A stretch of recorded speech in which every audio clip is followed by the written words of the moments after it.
ബംഗളൂരിൽ ഭാര്യയുടെ മാനസിക പീഡനത്തെ തുടർന്ന് ടെക്കിയ യുവാവ് ആത്മഹത്യ ചെയ്തു. ഉത്തർപ്രദേശ് സ്വദേശി അതുൽ സുഭാഷാണ് ആത്മഹത്യ ചെയ്തത്. സമൂഹ മാധ്യമങ്ങളിൽ മരണകാരണം പറഞ്ഞുള്ള വീഡിയോ പോസ്റ്റ് ചെയ്തതിന് പിന്നാലെയായിരുന്നു ആത്മഹത്യ. മകൾക്ക് 22 പേജുള്ള കത്തും ഇയാൾ എഴുതി വെച്ചിരുന്നു. സംഭവത്തിൽ ഭാര്യയ്ക്കും ഭാര്യ വീട്ടുകാർക്കുമെതിരെ ആത്മഹത്യാ പ്രേരണ കുറ്റം ചുമത്തി പോലീസ് കേസെടുത്തു. ये नहीं पता था कि वो ऐसा कुछ कर लेगा. मेरी बातचीत में कभी उसने ऐसा जाहिर भी नहीं किया कि वो ऐसा कुछ कर सकता है, या कभी मेरे फैमिली में फादर मदर को भी उसने कभी ऐसा कोई हिंट नहीं दिया कि वो ऐसा भी कुछ कर सकता है. मेरी लास्ट बातचीत संडे को हुई थी शाम को. बहुत नॉर्मली तरीके से बातचीत हुई, बहुत सब कुछ ठीक रहा. फिर मेरे फादर मदर से उससे बातचीत हुई 9-10 बजे करीब.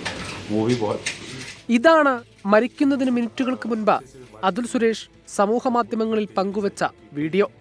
80 മിനിറ്റ് നീളുന്ന വീഡിയോയിൽ ഭാര്യയും ഭാര്യ വീട്ടുകാരും ഉപദ്രവിക്കുന്നുവെന്ന് അതുൽ സുരേഷ് പറയുന്നു. 2019 അതുൽ നികിതയെ വിവാഹം ചെയ്യുന്നത്. ഇവർക്ക് ഒരു മകളുണ്ട്. പണത്തിനു വേണ്ടി ഭാര്യയും കുടുംബക്കാരും അതുലിനെ നിരന്തരം സമ്മർദ്ദത്തിലാക്കി. മകളെ കാണണമെങ്കിൽ 30 ലക്ഷം നൽകണമെന്ന് പോലും നിബന്ധന വെച്ചു. ശേഷം വിവാഹമോചനം അനുവദിക്കാൻ 3 കോടി രൂപ നഷ്ടപരിഹാരം ആവശ്യപ്പെട്ടു.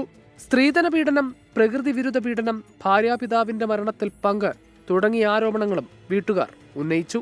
വ്യാജ പരാതികൾ മൂലം അടിക്കടി ഉത്തർപ്രദേശിലേക്ക് പോകേണ്ടി വന്നതും അതുലിനെ സമ്മർദ്ദത്തിലാക്കി.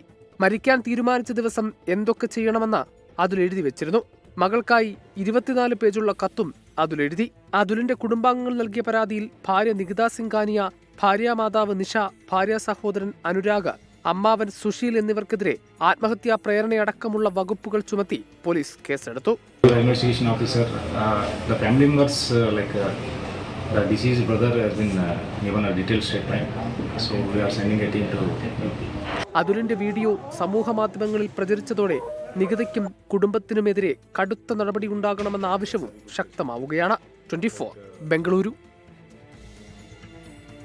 മാനസിക പീഡനത്തിനാണെന്നോ പെണ്ണെന്നോ വ്യത്യാസമില്ല. താങ്ങാവേണ്ടവർ തണലാകാതിരിക്കുമ്പോൾ പരിധിയിലും അപ്പുറം അനുഭവിച്ചു കഴിഞ്ഞാൽ ചിലപ്പോൾ പിടിച്ചു നിൽക്കാനായെന്ന് വരില്ല. അത്തരത്തിലൊരു വാർത്തയാണ് നമ്മളിപ്പോൾ കേട്ടത്.